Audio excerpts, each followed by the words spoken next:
menonton, jangan lupa like, subscribe, dan tekan tombol lonceng. Selamat menyaksikan.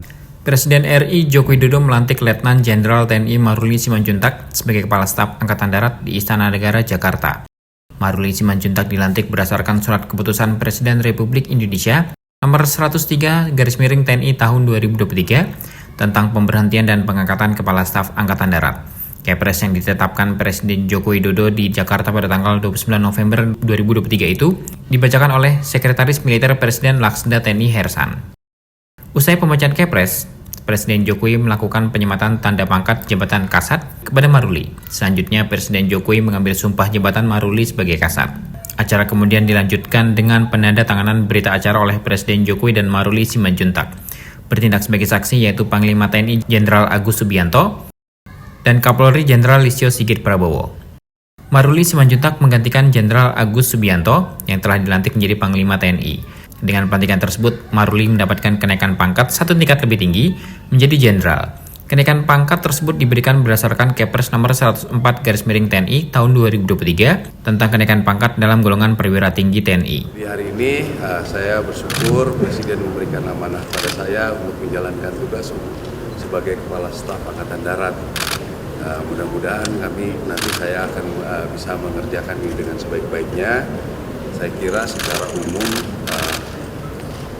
kita di institusi Angkatan Darat khususnya kita sudah mempunyai program-program yang nanti kita akan terus evaluasi supaya lebih update sesuai dengan zaman dan sesuai dengan tantangan nanti ke depannya. Saya kira juga teman-teman wartawan supaya jangan tanya lagi tentang pemilihan umum. Saya yakin saya akan pastikan bahwa TNI Angkatan Darat khususnya harus netral. Saya pastikan itu. Dan sebetulnya rekan-rekan media juga tahu kita sangat bereaksi cepat kalau ada kejadian-kejadian yang seperti ini. Yang lain juga kita cukup cepat kalau ada pelanggaran-pelanggaran. Sama sebetulnya Presiden juga menekankan tadi yang tadi saya sampaikan bahwa Angkatan Darat itu sebetulnya kan secara survei sudah baik. Itu kalau bisa ditingkatkan ya lebih baik. Dan juga mengenai netralitas itu yang beliau sangat tekankan. Saya pikir juga saya pribadi tidak akan menggamblingkan nama institusi Angkatan Darat yang sudah baik untuk hal seperti ini ya. Saya tidak mau, nanti ini akan menjadi sejarah yang panjang bahwa kami di TNI Angkatan Darat khususnya tidak netral dalam pemilihan umum gitu. Itu sudah pasti ya, karena zaman sekarang itu kan mencari bukti itu tidak sulit. Banyak orang misalnya tiba-tiba sudah ada rekaman video, sudah ada ini ya. Jadi sangat mudah sebenarnya kan. Saya pikir Angkatan Darat khususnya itu akan cepat merespon hal-hal seperti ini ya. Kalau sudah ada bukti ya kita pasti ada tindakan gitu. Ya banyak hal ya, kebetulan mungkin rekan-rekan media dengar beberapa hari yang lalu juga anggota saya ada yang gugur juga.